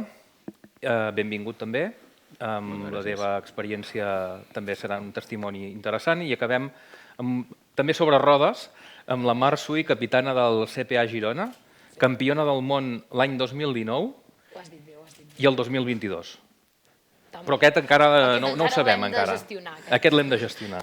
Molt bé, Mar, benvinguda. Gràcies. Me vaig asseure a la meva butaca i, ja que tenim en Ramon, jo pensava, en Ramon en les seves ordres té un jugador de 46 anys, que és en Jaume Llaverola, un mític porter de la Lliga d'Hoquei. Ja que estem en unes jornades d'esport i salut, potser podríem començar per aquí, no? Quin secret té aquest jugador teu que amb 46 anys encara estigui inactiu? Bueno, jo crec que una de les coses importants és especialment el tema de la seva ambició i el tema psicològic que disfruta fent l'esport que té. I després una altra cosa de les importants és que les lesions l'han respectat molt, tot i que és porter, està agenollat, els genolls l'han respectat del tema de lesions. I per suposat la meva opinió personal és que cada cop la vida dels esportistes s'està allargant més, especialment per això, per les millors condicions físiques que cada cop es treballa molt més el tema de condicionament físic i després tot el tema de dietes, que particularment crec que cada cop la majoria d'esportistes són primer atletes i després especificats dins el seu esport. Però cada cop són més atletes. Parlaves de motivació, també has de tenir motivació per allargar tant aquesta carrera esportiva? No, per suposat, jo crec que això és el primer, i a més, sent el referent dins el nostre equip, és el primer que transmet els valors de les ganes de guanyar, m'entens? O sigui, les ganes del treball quan s'ha de treballar i després les ganes de guanyar i, a més, per suposat, la seva experiència la transmet a tots els jugadors molt més joves que quasi doble algun d'ells. No sé si vosaltres, Eric, o en el teu cas, Clàudia, vas deixar la gimnàstica per les lesions, després en parlarem. Vosaltres us plantegeu, tu ets molt jove, 23 anys, fins a quan pots allargar la teva carrera? Sí, esperem que el màxim possible. En aquest sentit, com ha dit en Ramon, també és molt important la nutrició, toquem fusta que les lesions ens respectin, que al fi i al cap són coses que no podem controlar com a esportista, doncs esperem que ens vagi el millor possible, però en aquest sentit aprendre dels veterans ja el que fan, la seva rutina, dietes, tot el que fan per anar aprenent d'ells i a veure si esperem d'aquí molts anys em pugui retirar sa i amb una carrera molt llarga. Per exemple, vosaltres en el bàsquet Girona el tema nutricional està molt controlat, entenc, no? Sí, és un dels fonaments bàsics pel nostre dia a dia. Ens recomanen i fem tallers d'aprenentatge sobre alimentació. A part, com he dit, jo al ser jove també intento preguntar a la gent més gran, als veterans, què fan al dia a dia o quins són els aliments que els ajuden, per també cada jugador és diferent al fi i al cap i crear la teva pròpia dieta que t'ajudi a rendir el màxim possible. Parlàvem abans de començar la jornada amb la Clàudia i ens explicaves en petit comitè una mica com era la vida en el CAR de Madrid, no? I pesaven cada dia i això també entenc que devia ser complicat i dur, no? Sí, és un dels esports com la gimnàstica rítmica també que tenen un control del tema de l'alimentació que s'hi impliquen molt, però que al final cadascú té el seu metabolisme i el negatiu que teníem és que som molt joves i el cos encara no està fet del tot. Estem en època de canvi, ens arriba la menstruació, vull dir que el cos canvia i són èpoques complicades perquè som joves físicament però també mentalment. Llavors, això. Marc, tu ets un esportista que dediques moltes hores al patinatge però no ets professional. Aleshores, això que parlem, per exemple, del tema nutricional, com es pot controlar això de manera amateur? Es pot fer també? També, al final, vull dir, nosaltres sí que no som considerats esportistes d'alt nivell, però alhora treballem com si ho fóssim. I això implica que també tinguem un nutricionista que ens porta una mica les dietes al llarg de la temporada i sobretot en èpoques de competició, que tant és important l'abans com el després de la competició per recuperar. Llavors també tenim un preparador físic que, més enllà dels entrenos que fem normalment, també fem sessions extra per conservar i per millorar en tema força, flexibilitat, rendiment. I llavors, bé, també tenim una coach, que és una psicòloga esportiva, que ens ajuda una mica més en el tema salut mental. Vosaltres el tema alimentació també el controleu amb l'hoquei? A veure, tenim un noi que ajuda, però realment a ser totalment amateur cada cop com a entrenador intentes que els hi arribi la importància de tot això, preparació física, la dieta i més que específicament fer una dieta, al final és un hàbit de menjar bé, que jo crec que és el bàsic per gent que costa molt més portar-ho super estricte. No sé si ho saben, però tenim entre nosaltres un Eric Vila que amb 16 anys, si no vaig errat, eren 16 anys, va debutar amb el Barça a la Lliga ACB, que em sembla que eres el més jove en aquell moment. La notícia era que el gironí, Eric Vila, havia debutat a l'ACB sent el més jove. Parlàvem ella del tema de la coach i del tema psicològic. Clar, també has de tenir els peus molt a terra, perquè no et pugin els fums o perquè no perdis el món de vista amb aquesta edat. Què recordes d'aquell moment? Va ser una etapa boja en aquest sentit de la meva vida, però també per sort estava al Barça, que he estat des dels 12. Teníem una coach també, una psicòloga que està amb nosaltres i jo me'n recordo en aquell moment el no tenir una guia de com fer-ho en aquest sentit. Ningú et prepara per debutar tan jove i les expectatives i el que diu la gent, el ser tan jove, tot t'arriba, vulguis o no. I la meva psicòloga en aquest sentit em va ajudar a gestionar aquestes emocions, que al fi i al cap com a esportistes és molt important. I més que res aprendre a conviure amb aquestes expectatives o la gent que podia, abans no parlava tant, de cop i volta comencen a parlar més de tu i com gestionar aquestes emocions, petites tàctiques que encara avui en dia faig servir també. Clar, perquè imagino que tu devies estudiar amb 16 anys, l'endemà anar a l'escola, anar a l'institut, devia de ser el rei del mambo. Bueno, no en aquest sentit perquè estava a la Masia.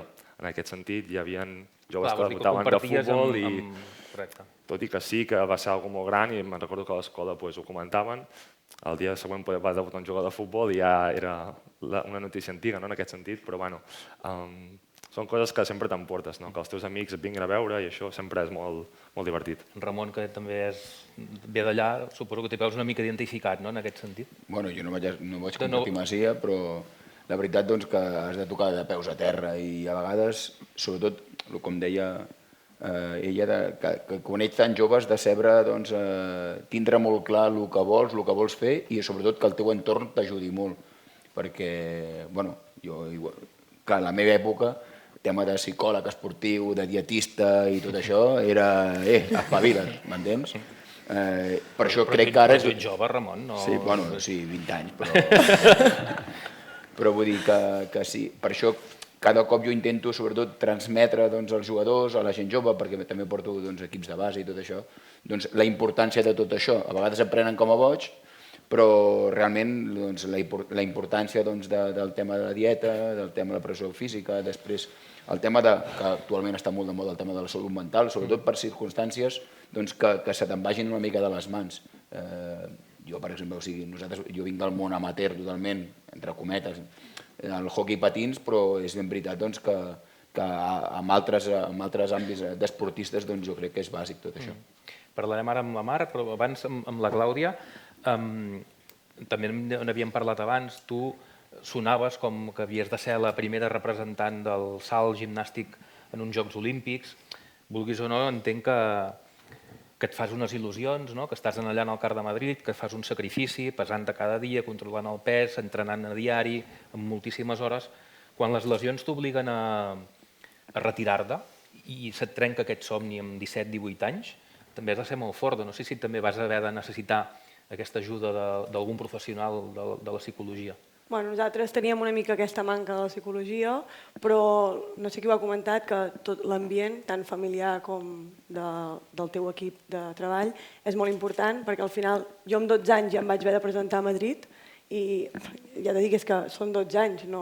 Llavors, és un esforç dels pares, de tot l'equip d'entrenadors i, clar, són un cicle olímpic treballant cada dia 7 hores diàries i que després les lesions no et respectin.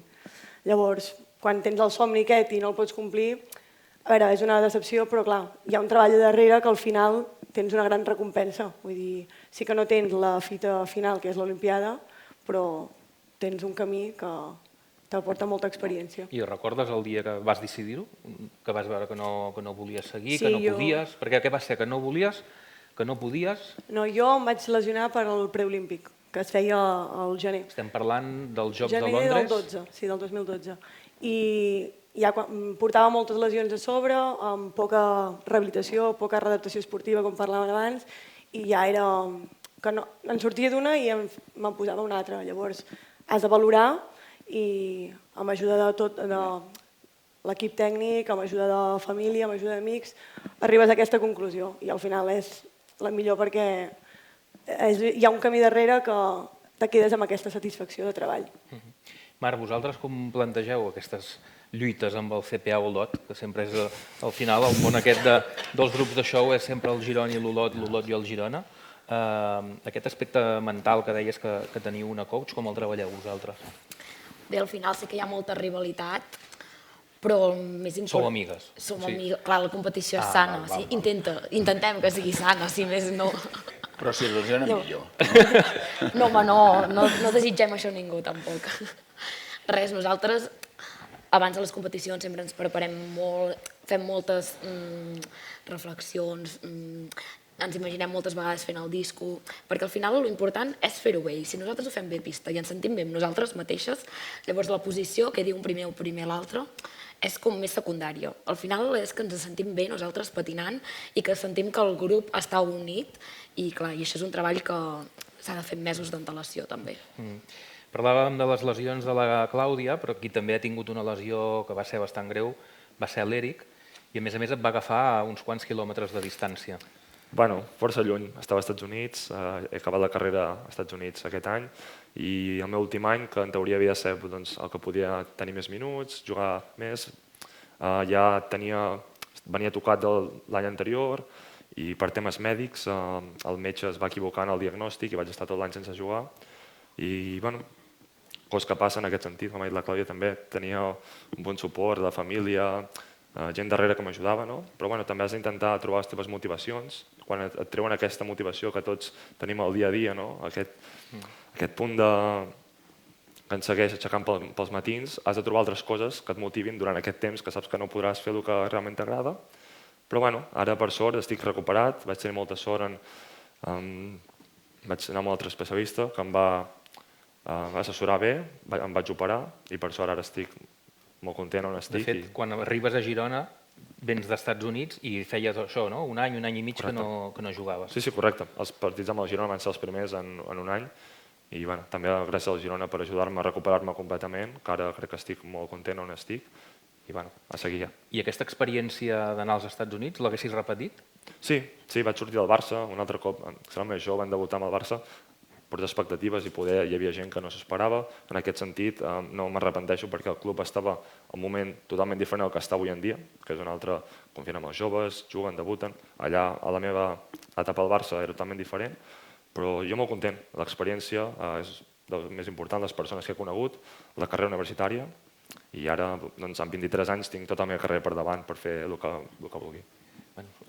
Tens deures de portar el Girona a l'ACB, això ho saps. Estem treballant. Estem treballant en això. Estem treballant. No vull posar pressió, però... No ets l'únic que ens en fica, malauradament, però ara estem aquest any treballant per pujar. El president potser també us en posa. Algú. Perfecte. Tot i que poder també és el que més toca de peus a terra. Ja que parlem de pressió, la pressió, Ramon, se la posa un mateix? Li posa en aquest cas l'entrenador? Com ho viviu, els esportistes? Bueno, la veritat que és totalment diferent com a esportista que com a jugador. Exacte, com a entrenador que com a entrenador. És totalment diferent. Sí que és veritat que la meva opinió és que la pressió se la posa cadascú, però fins i tot a la vida diària cadascú es posa la pressió per anar a aixecar-se i anar a treballar o estudiar o el que sigui. Sí que és veritat que arriba un moment que t'acostumes a conviure-hi i les expectatives segons estiguis en un lloc o un altre són totalment diferents. Sí que com a entrenador has d'intentar aconseguir que el jugador al final s'oblidi una mica d'això i treure el màxim rendiment d'ell. Al final jo crec que és la clau de l'entrenador i amb això intentes treballar el dia a dia, sobretot per intentar aconseguir el màxim d'ells. Marc, qui es posa la pressió? I sobretot quan ets amateur? Nosaltres mateixes, però també l'entrenadora, perquè al final, com que és això, com que volem treure el millor de nosaltres mateixes, llavors necessitem dir, volem aquest objectiu, doncs hem d'arribar a aquest objectiu com sigui, sempre de manera sana, no? Però és això, ens la posem nosaltres, ens la posa l'entrenadora i al final, quan sortim a pista, també hi ha com una pressió extra que tens tot el públic mirant que ha vingut a veure't, llavors això també et fa dir, he de treure el millor de mi mateixa. I ara la Clàudia ara és entrenadora del Salt Gimnàstic Club. Quan et veus allà en el gimnàs amb les nenes, tu t'hi veus reflectida amb les nenes? Sí.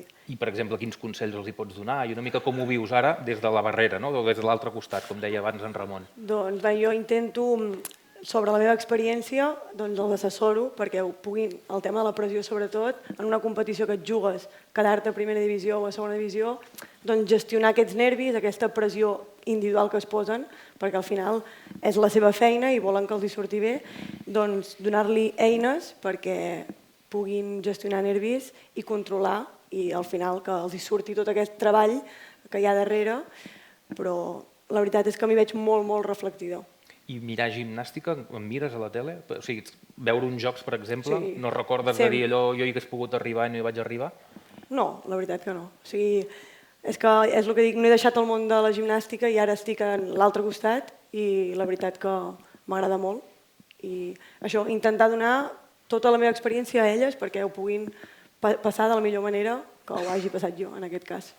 Eric, vosaltres, en Jordi Sargatal, l'entrenador, vau començar molt malament la temporada, amb derrotes, vau fer després una ratxa de 12 victòries en 13 partits. Una mica com viviu ara aquesta situació? Bueno, intentar pensar en el dia a dia. Això és molt dels esportistes. Molt esportista. Partit a partit. Partit a partit, és molt clau, però... Això sempre queda bé. Realment és l'únic que podem fer. La setmana passada vam tenir un partit de nivell de playoff, aquesta setmana en tenim un altre diumenge, entre tercer i quart, i per tant només podem pensar en els 4 partits que ens queden, però anar setmana a setmana. Tots els partits que venen ara seran una final per nosaltres, una altra frase esportista, però és totalment veritat. I esperar a tenir la millor posició al play-off i a partir d'allà ja pensar més en la sèrie, en contra qui juguem, per arribar a la final de 4. Sí, perquè tots quatre tenen ara mateix bastants reptes encara sobre la taula.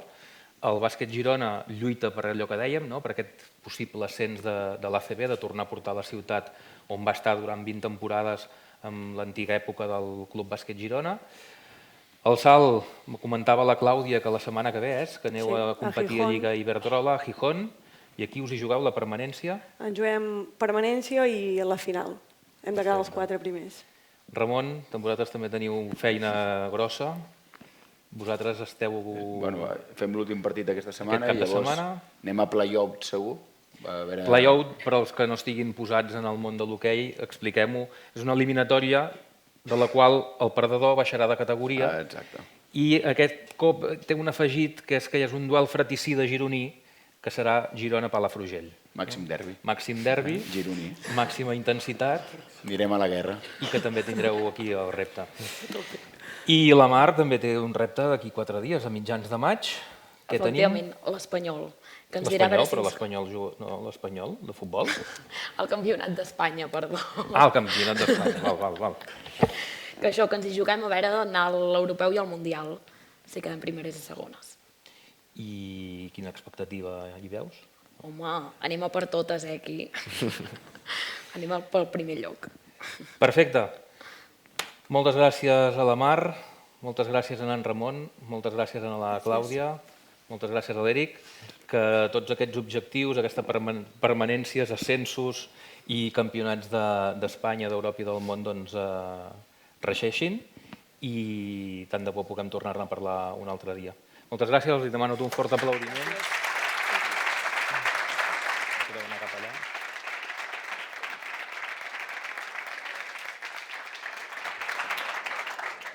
I ara sí que estem arribant en el que serà la recta final d'aquestes jornades i ens queda l'últim plat, que és xerrar una estoneta amb en Mitchell, amb l'entrenador del Girona, que ja el tenim entre nosaltres i que el convido a seure aquí al meu costat. Mitchell, míster, bona tarda. Bona tarda.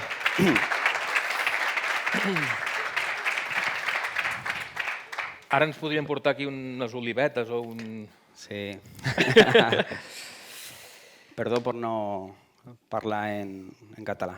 No, però la gent et segueix molt... Per no estar aquí tot el dia. La gent sap que fas les rodes de premsa en català i que això ja ho has explicat moltes vegades, que una de les coses que tu has volgut fer aquí és adaptar-te a Catalunya, aprendre el català, conèixer la ciutat, etc.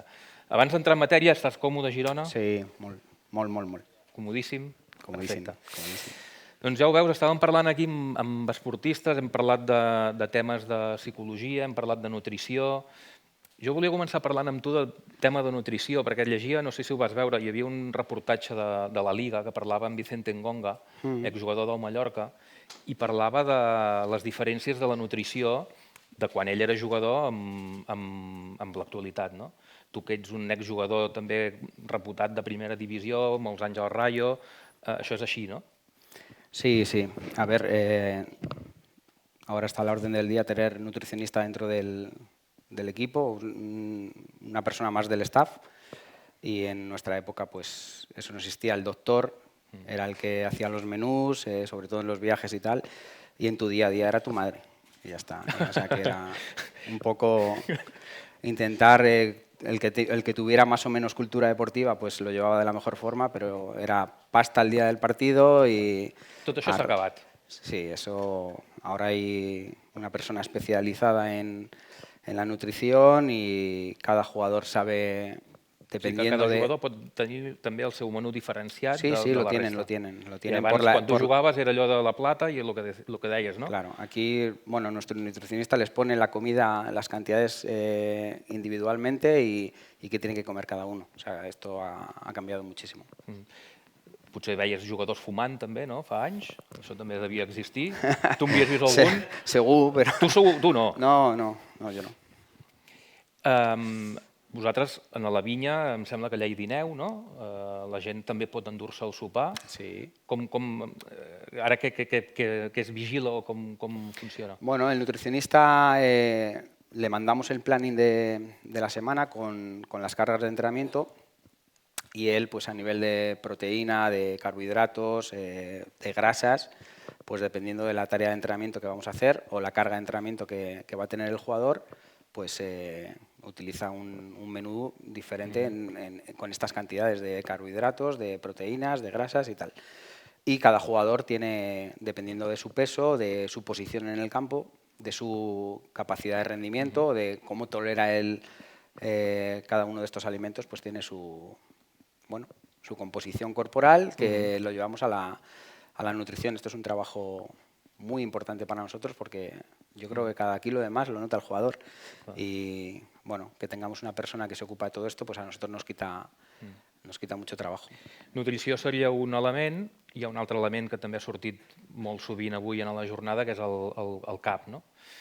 Llegia també que tu havies explicat la teva experiència en aquest sentit. Em sembla que ens remuntem a principis del 2000, no? Mitchell té 19-20 anys. Abans. Abans? Una mica abans? 93. Vale. Ets jugador del Rayo i arriba un moment en què necessites ajuda, diguem-ne, psicològica, no? Bueno, me pasó un poco como a Joan, creo que es. Bueno, expectativas. Chico de Vallecas, de familia muy, muy humilde. Tengo estudios, pero bueno, hice COU y de pronto un boom. Debuté con el Barça, contra el Barça, con 18 años y bueno, iba a la selección española en edad juvenil, había muchas expectativas puestas en mí y el foco se puso directamente. En el mundo del fútbol, comparado con otros deportes, está mucho más socializado y es mucho más mediático y de no ser nadie a tener el foco encima de ti, pues jo lo acusé mucho. Fins que un dia et creues amb Juan de Ramos sí, i ell és el que et dona una mica la llum, no? Perquè no sé si tu ja havia arribat a un punt de com estar com espantat i de dir, doncs ho deixo. Son miedos. La realidad es que son miedos y no sabes afrontarlos, no tienes herramientas y necesitas un especialista. Evidentemente, si no, no sales. Yo estuve 2 años desde los 18 hasta los 20 prácticamente no jugué minutos, pero bueno, de ser un jugador muy importante en la base, pues a pasar desapercibido, a no tener tu cuota de protagonismo que quieres y que no entiendes por qué, pues necesitas la ayuda de I, per exemple, a casa què et deien? Bueno, es que es lo que te he dicho al principio. Nadie en mi familia viene del mundo de ser profesional en el mundo del fútbol. Para ellos era algo, pues igual que para mí, nuevo y no sabían cómo ayudarme. La responsabilidad al final es compartida, pero el que lleva la carga por dentro es uno mismo y de ahí, bueno, te tienen que ayudar a salir. Has seguit utilitzant un psicòleg al llarg de la teva carrera, ja no com a jugador, sinó també com a entrenador? Sí, lo sigo utilizando. Tengo una persona a la que le cuento mis problemas diarios con los jugadores. Al final soy un gestor de 24 personas, 25 personas y él, pues bueno, me va enfocando en relación porque son 24 o 25 caracteres distintos y cada uno necesita una cosa y yo le puedo ir guiando un poco de lo que yo quiero, porque intervenir intervenir con el jugador, una persona ajena a lo que es el staff, pues el jugador tampoco lo ve muy bien. Entonces, bueno, yo lo utilizo a él para que me ayude a mí y que tengamos un poco controlado lo que es el entorno nuestro del día a día, ¿no? Tu també ets una mica un psicòleg de 25, podríem dir-ho? Bueno, es mío, pero al final, como soy, entre comillas, el líder del grupo, tengo que saber un poco gestionar a 25 personas distintas y de edades distintas. Tengo gente de 18 y gente de 35, gente que ha pasado por muchas etapas y otros que están comenzando. Entonces, cada uno requiere un diálogo distinto y una forma de expresarte con él distinta. Entonces, bueno, eso es lo que... Tu t'hi veus reflexat amb aquests joves que dius?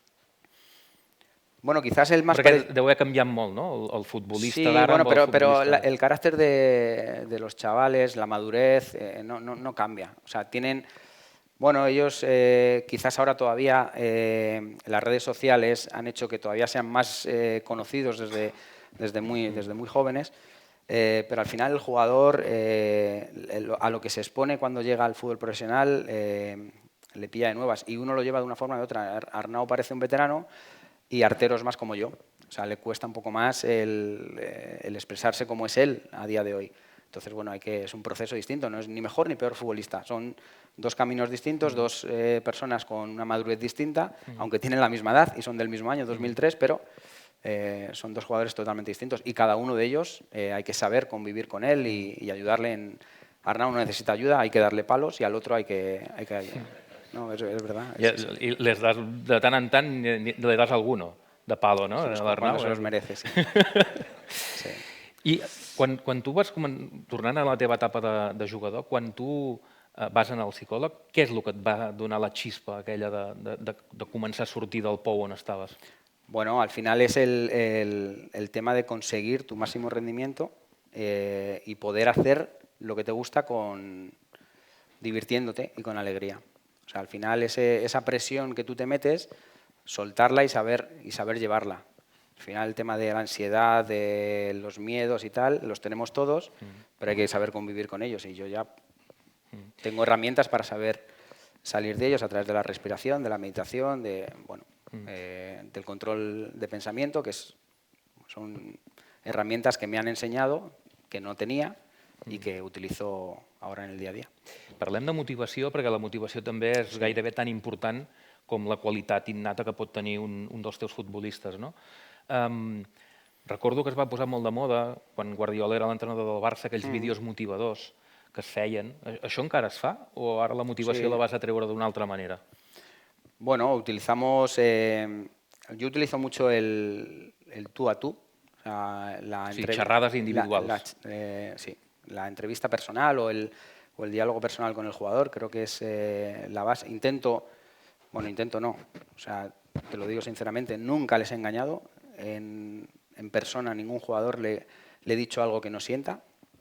Creo que esa es la principal motivación que ellos tienen con respecto a mí.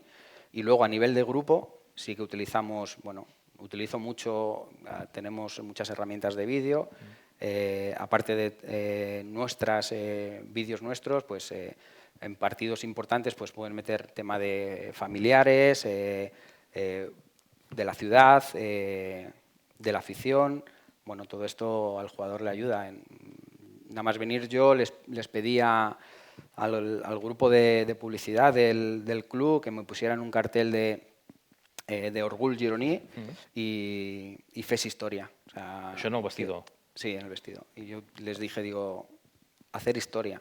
Es un poco, cada vez que entren por la puerta del entrenamiento, necesito que eso lo vean, ¿no? Y luego, pues eso, en el día a día también utilizamos pues, el feedback muchísimo con el jugador, que al final necesitamos que ellos, nuestro día a día es clave para conseguir objetivos.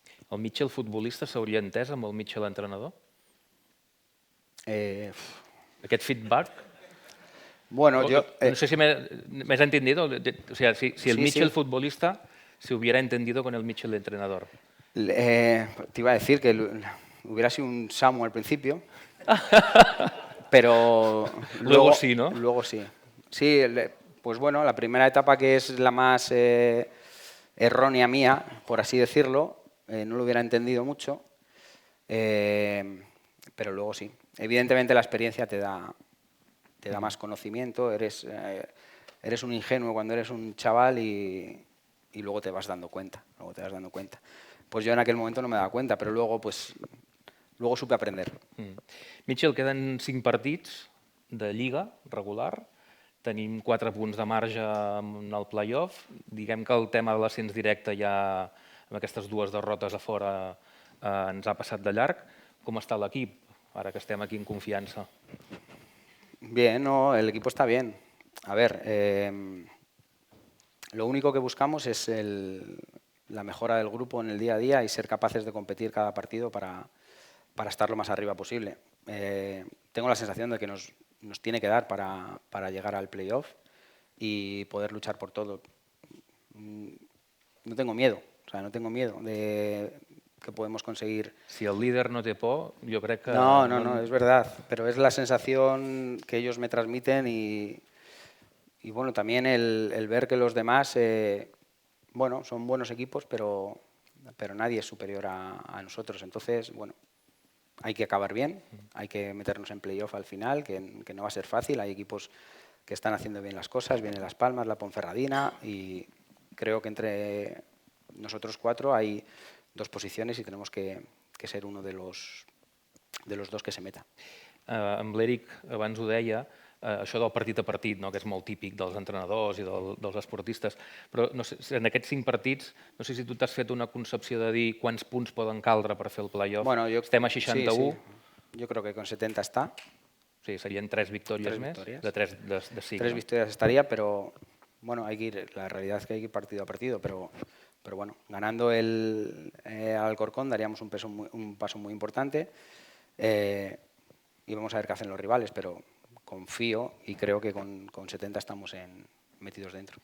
Deixa'm preguntar-te també per als joves, perquè tu hi has confiat molt i aquesta temporada s'ha vist, abans parlaves de l'Arnau i de l'Artero, amb 2 exemples diferents però que han participat.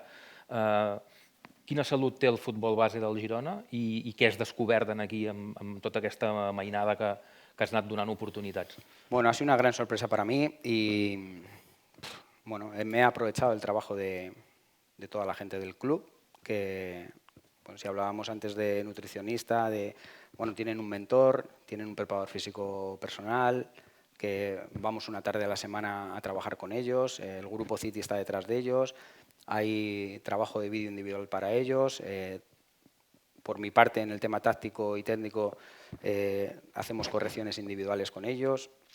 Bueno, están en muy buenas manos y me he encontrado un nivel muy alto de la cantera del Girona. Evidentemente se hizo una apuesta importante en los últimos 5 o 6 años, que está dando sus frutos ahora, y la idea es no parar, la idea es que siga creciendo. A nivel individual de ellos, pues que no se paren. El miedo que tenemos es, pues, lo que te decía, la repercusión que ellos tienen en una edad muy joven, ganando dinero ya, un dinero importante, y a veces ocurren cosas que no te gustan. Yo siempre les digo que el reconocimiento mayor que pueden tener es el del grupo, no el de fuera. Que tu compañero te vea que eres parte de, es súper importante. En el caso hablábamos de Arnau, pues Arnau ya está súper integrado, Stuani le valora como un compañero importante, pues para él tiene que ser el mayor éxito haber entrado ahí y haber conseguido que Stuani le mire de tú a tú. Bueno, yo siempre digo que el jugador al que no engañas es al propio jugador. Al entrenador, cuando no mira, le engañas. Al socio, haces una carrera de más a lo tonto y le engañas. Pero al que no engañas es a tu compañero. Pues yo voy por ahí siempre. Siempre les digo que el mayor reconocimiento es el que tienen en el vestuario. Y eso es algo que ellos tienen que empezar a entender y no valorar lo que se dice de ellos fuera, que a veces el entorno perjudica mucho. Tu que vens de fora, com es veia el Girona? Quina imatge té el Girona i Girona en el món del futbol, que ja hi porta més d'una dècada ara consolidat en el futbol professional? Girona havia sigut una ciutat de bàsquet, 20 anys a l'ACB, ara vol tornar a ser una ciutat de bàsquet amb el bàsquet Girona, però amb un Girona ja molt consolidat. Quina imatge tenia el club de futbol de la ciutat? Bueno, del club, bueno, sabíamos personalmente que estaba dentro del grupo City, con lo cual es algo ya que hay que poner en valor, y luego que el trabajo de la dirección deportiva era muy bueno, por gente que había jugado. Bueno, Borja es muy amigo mío, aparte de ahora es jugador mío, nació en Vallecas, como digo yo, y hemos jugado juntos, y él ya me había hablado. Hay otros jugadores que también, Mafeo pasó por aquí y lo tuve yo en Huesca, y todo el mundo hablaba maravillas, y la realidad ha superado. Yo estoy muy feliz aquí, creo que hay una comunión y un ambiente de fútbol espectacular.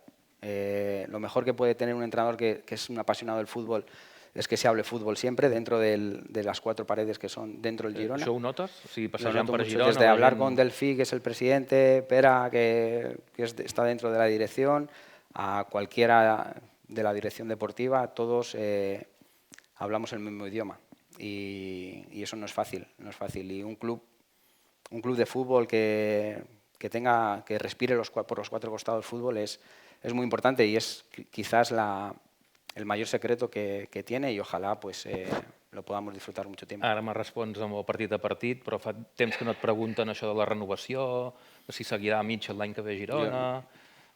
¿Seguirá Mitchell l'any que ve a Sí, Girona? yo estoy convencido de que sí, me siento aquí muy feliz.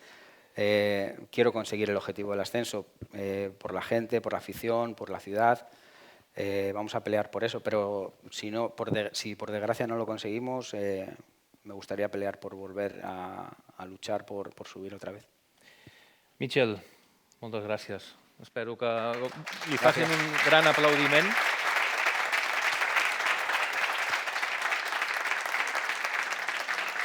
Moltes gràcies per la seva assistència. Tanquem aquesta segona jornada d'Esport i Salut del Diari de Girona. Espero que s'ho hagin passat bé, que hagin après moltes coses i, si Déu vol, ens veiem l'any que ve. Moltes gràcies.